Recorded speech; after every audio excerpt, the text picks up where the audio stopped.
seen TCU's mascot. This is what it is.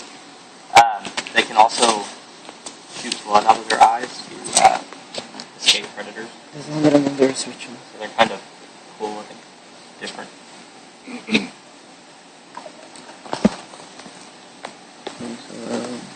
Right here. Next is Scoloporus ovivaceus, the Texas spiny lizard. And he also has spines all over his body, but you can tell him apart because he's more streamlined. He doesn't have quite as bad a body. He has pretty long back legs. But and both of these are probably found in very arid environments. Oh, really?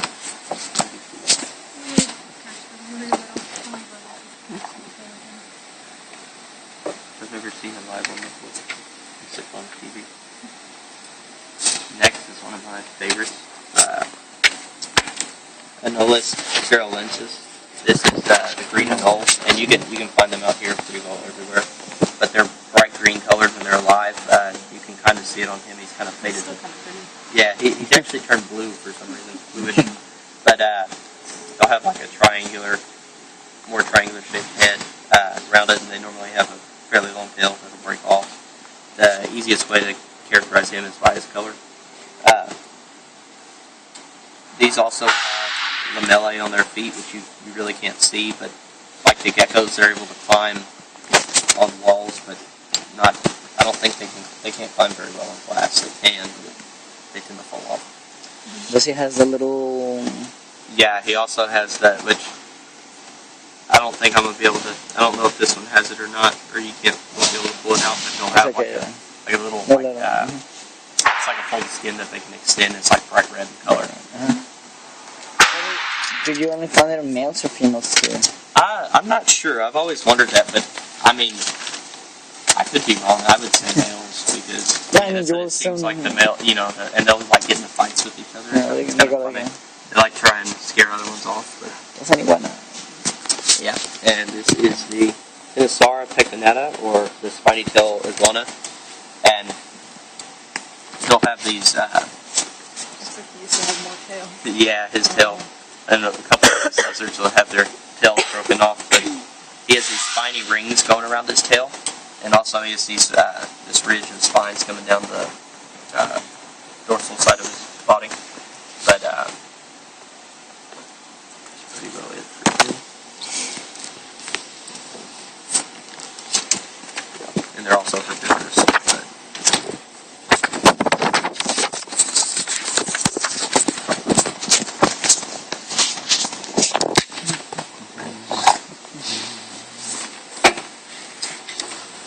On to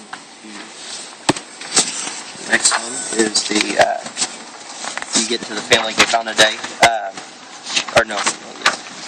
got one more in the family Iguanidae, Protophytus calaris, and you won't. I know subfamilies are bolded in your lab manual, but you won't need to know that. You'll just need to know they're in the family Iguanidae, so you don't have to worry about the subfamilies. But this is the collared lizard, and he'll have a large head and granular scales. So if you look at his scales, his scales are real tiny and rounded. Kind of feel kind of grainy.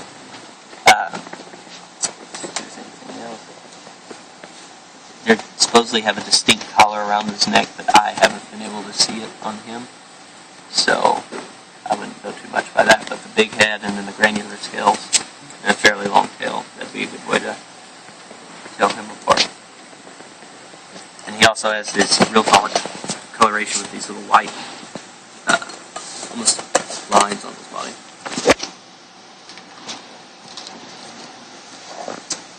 Now this is the family Geckonidae, Hemidactylus tursicus. I don't know how to say that. But this is the Mediterranean gecko, and it's just the typical geckos that you'll see running around at night, like maybe turn on lights, they scatter. They're real light-colored skin, and it's mainly due to them being out at night. And they also have a spectacle scale, which I'm not exactly sure what that is. I mean, I know it's in place instead of an eyelid, but I don't know what it looks like. They also have tubercles on their body, so these little tiny bumps you'll be able to feel whenever you touch him. And he apparently has lost his tail, probably trying to get away before they put him in a jar. They have 2 white spots on their tail underneath their anus. Do you know what they're for, or no? They have what? Like 2 white spots underneath their anus. Do you know what they're for, or no idea? No, I'm not sure. Just wondering. Yeah.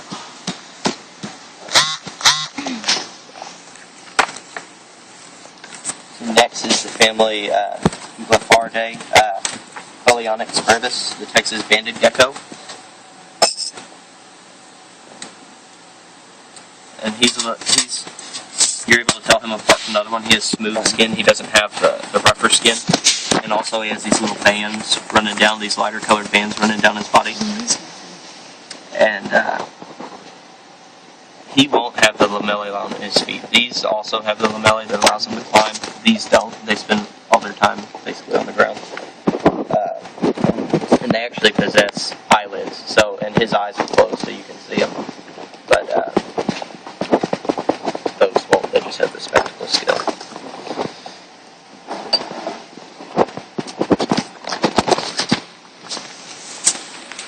Next in the family Teidae, Aspidiscellus ularis, Texas spotted whiptail.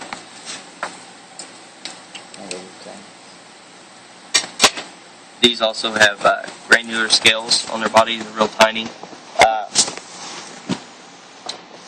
They have this darker pattern with these lighter lines running longitudinally down their body.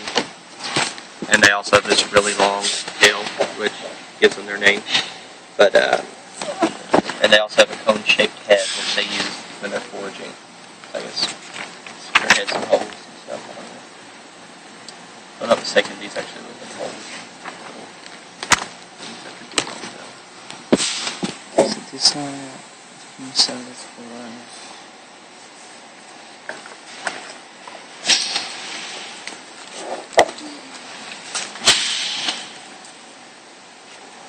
Next in the family Skinsidae, Eumestes obsoletus, or the Great Plains skink. And he will have slender, smooth scales, and basically, there's really no description of it other than like his scales are really distinct compared to the other ones. Also, his head kind of flows more naturally with the body. There's no real indentation between the head and the body, and his tail has been broken off. I don't know. There's a chunk of it in there. But he's also real dark colored.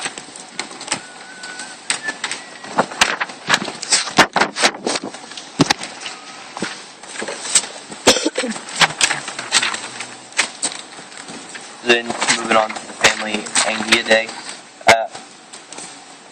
Ophisaurus attenuatus, the slender glass lizard. These have pectoral and pelvic girdles, but they have no limbs, so they don't have any legs, and a lot of times they can be mistaken for snakes. They're real smooth and real long, and they also have kind of a lighter dorsal surface and 2 darker stripes going down their body. But he basically looks just like a snake, but his head almost appears to be more like a lizard, kind of, and he's real smooth. Not really hard to distinguish between a snake. Yeah, compared to the snakes we have, he's pretty easy to tell apart. Because most of the snakes will have Scales and stuff. yeah, and they have a more distinct head. His head kind of goes with his body. And then next is Gurahanotus infernalis, the Texas alligator lizard. And these have real similar traits to the glass lizard, but they have limbs. And he's a completely different color. He's real light patterned with these like darker spots on his body. And he actually, here's his tail, and here, his tail is actually prehensile, like the seahorse, like some monkeys, so he can control it. And I'm assuming that's why they kept the tail onto the tail. But,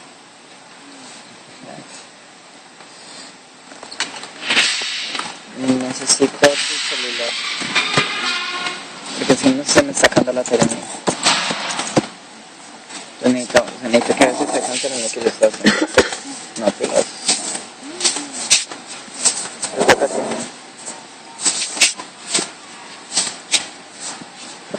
Starting from this end, we get to the suborder Fischindae, but you don't need to know that. It's still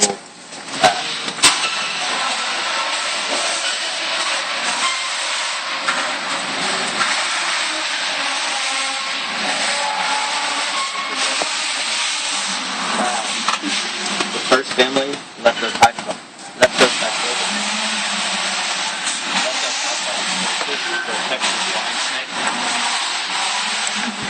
He's really easy to distinguish from the other snakes. He almost looks like a worm.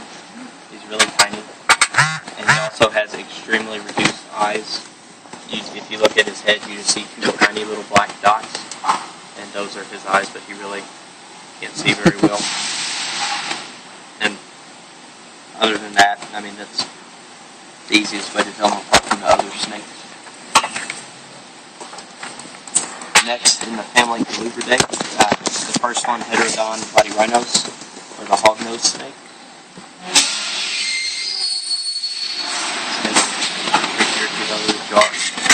The easiest way to tell him apart, he has this upturned rostrum or nose, which is where he gets his name from. Really kind of flattened. And then he also has this light colored pattern with these dark spots running down his body. And he also has somewhat keeled scales, so his scales are a little bit rougher.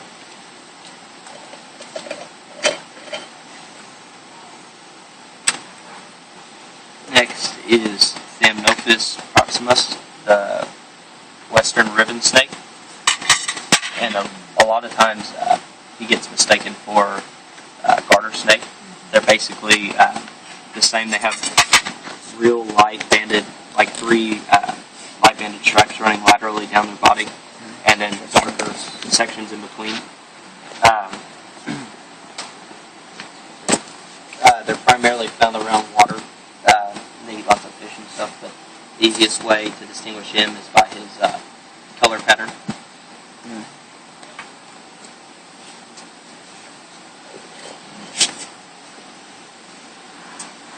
Next is Lamprobeltis triangulum, the milk snake.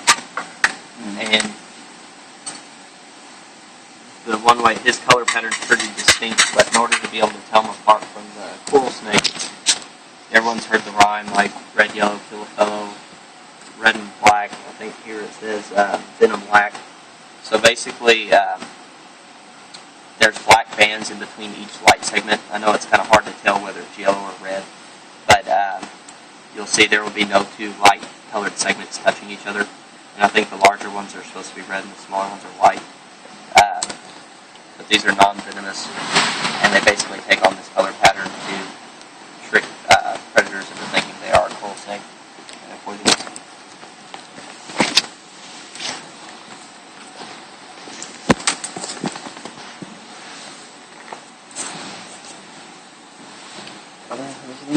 Test. I know. Yeah. Question from this guy. There was like two questions I was like, I can't remember. Like Huh? Yes. Next is Elape obsoleta, or the Texas rat snake.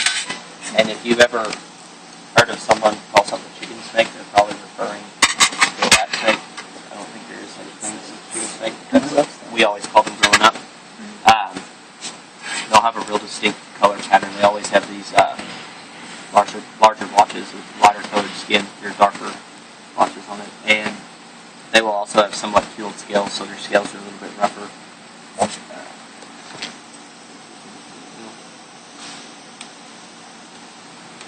then just white under the chin. They're all pretty white underneath. So, light colored.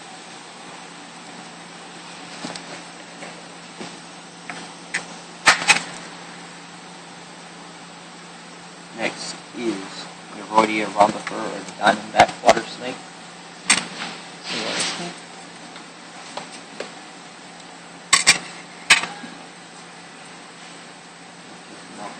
I hope you have unscrewed. Yeah. Pretty well stuff like that.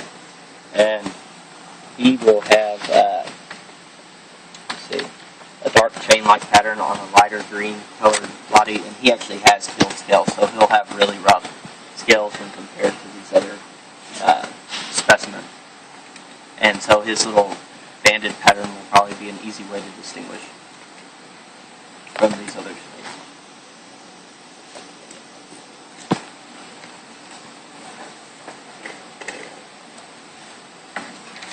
And that's it for the family Vertebrate. In the family Elapidae, we have Micurus fulvius, or the eastern coal snake.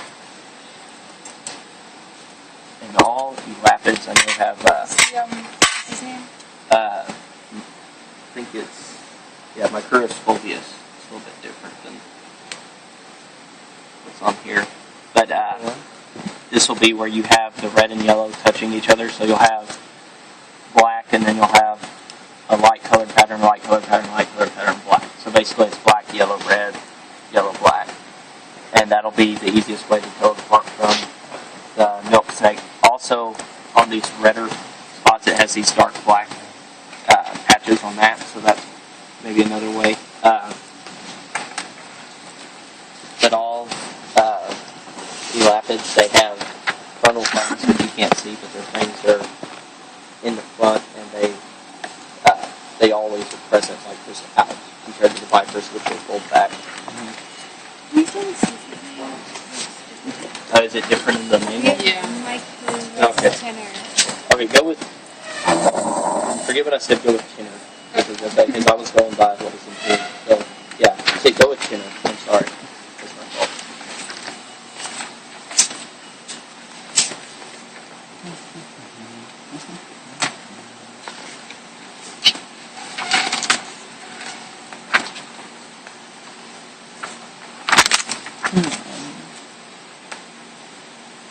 That's a rattlesnake. We're moving on to the last group. This is the family Vertebrate. All of these have the cylindrical fangs pulled back. They also have a triangular shaped head, vertical pupils. You probably won't be able to see the vertical pupils, but the triangular shaped head will be one way to tell them apart from the other families that have similar looking color patterns to them. As you can see, it's real triangular. This is the Achistrodon contortrix, or the copperhead. One easy way to tell him apart is he has these two little dark round spots on the back of his head. And then he also has this saddle-like color pattern. These little white spots kind of look like saddles going all the way down his back.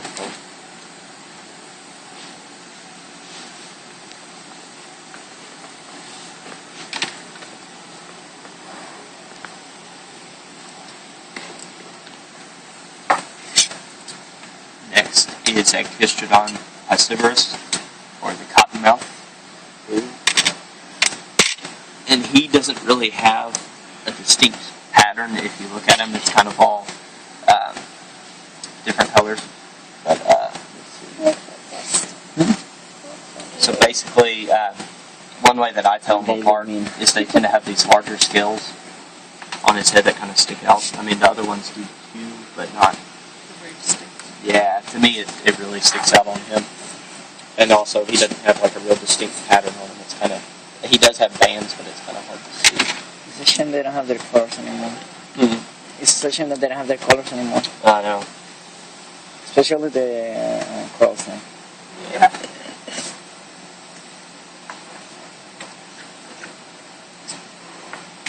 And next is Reptiles fortis, or the St. Canebrake rattlesnake. And these are actually found locally, including Lake Creek Park, if you've ever been there for ecology lab, which will be when you go.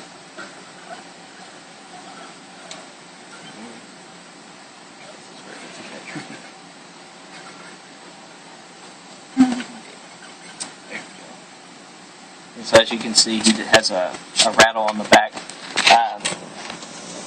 real triangular head. So when you have the two rattlesnakes out there, it's real distinct. He has kind of just this wavy little color pattern on him, and he'll have keeled scales, I believe.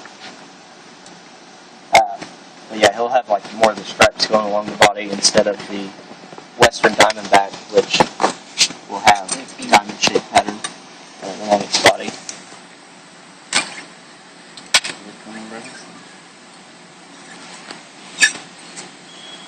And so that'll be the easiest way to distinguish the two Diamondbacks. As you can see, he does have the diamond-shaped pattern. It also has what feels like keeled scales, and then the rattle. But actually, if you want to see a live one, they do have one at the chicken. If you go there.